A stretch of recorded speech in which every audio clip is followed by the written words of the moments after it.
Hello peoples Siragadikka ஆசை new promo இது மாதிரி சத்யாவுடைய காலேஜில் போயிட்டு பிரின்ஸிபல் கிட்ட வந்து பேசிட்டு இருக்காங்க முத்து. இங்கே பாருங்க, சத்யா வந்து ஒழுங்காக காலேஜ் போகிறதுல அப்பப்போ லீவ் போடுறான், அவன் சில விஷயங்களை பண்ணுறான். அதனால தான் வந்து அவனை எக்ஸாம் எழுத வேண்டாம்னு சொல்லிட்டோம், காலேஜுக்கு வர வேண்டாம்னு சொல்லிட்டு பிரின்ஸிபல் எல்லாருமே வந்து சொல்கிறாங்க. அதுக்கப்புறம் முத்து வந்து சத்யாவுக்காக ரொம்பவே ரெக்வஸ்ட் பண்ணிட்டு இருக்காங்க. அவன் இவ்வளோ தப்பு பண்ணிட்டான் தான், ஆனால் இனி அவன் திரும்பி நல்லா படிப்பான், நான் உங்களுக்கு வந்து நம்பிக்கை கொடுக்குறேன் அப்படின்ட்டு எல்லாம் சொல்கிறாங்க.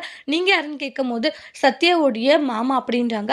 அவன் என்னுடைய மச்சான் தான், ஆனால் அவன் நல்லா படிப்பான், நீங்கள் கவலைப்பட வேண்டாம் அப்படின்றலாம் சொல்லி முத்து சத்யாக்காக பிரின்ஸிபல் கிட்ட ரொம்பவே ரெக்வஸ்ட் பண்ணி கேட்டுருக்காங்க. நீங்கள் இவ்வளோ தூரம் ரெக்வஸ்ட் பண்ணுறீங்க, உங்களை பார்த்தா ரொம்ப நல்லவங்க மாதிரி தெரியுது, உங்களுடைய முகத்துக்காக வச்சு நாங்கள் சேர்த்துக்கிறோம், ஆனால் இனியாச்சும் அவனை நல்லா படிக்க சொல்லுங்கள், சரி ஓகே அப்படின்றாங்க. இங்கே பாருடா சத்யா, பிரின்ஸிபல் கிட்ட கேட்டுட்டு அவங்க பர்மிஷன் கொடுத்துட்டாங்க, இனி படிக்க வேண்டியது உன் கையில் இருக்குன்னு சொல்லிட்டு பிரின்ஸிபல் முன்னாடி வந்து நிப்பாட்டுறாங்க. பிரின்ஸிபல் இருந்துட்டு இப்படி ஒரு மாமாலாம் கிடைக்க நீ கொடுத்து வச்சிருக்கணும், இனியாச்சும் வந்து ஒழுங்காக படிக்கிற வேலையை பாரு, இனி வந்து எக்ஸாம் எழுதலாம், காலேஜுக்கு ரெகுலராக வரலாம், லீவ் எல்லாம் போடக்கூடாது அப்படின்ட்டு சொல்கிறாங்க. சரி ஓகே சார் அப்படின்றாங்க. அதுக்கப்புறம் ரொம்ப தேங்க்ஸ் மாமான்ட்டு வழக்கம் போல் சத்யா வந்து முத்துக்கிட்ட சகஜமாக பேச ஆரம்பிக்கிறாங்க. நான் உங்களை ரொம்ப கஷ்டப்படுத்தியிருக்கேன், காயப்படுத்தியிருக்கேன், ஆனால் எதுவுமே மனசில் வச்சுக்காது, எனக்காக வந்து இவ்வளோ பெரிய உதவி செஞ்சுருக்கீங்க மாமா, இதை என் வாழ்க்கையில் மறக்க மாட்டேன்னு சொல்லிட்டு ரொம்பவே சத்யா சந்தோஷப்படுறாங்க. அதோட இந்த பிரமவை முடிச்சிருக்காங்க.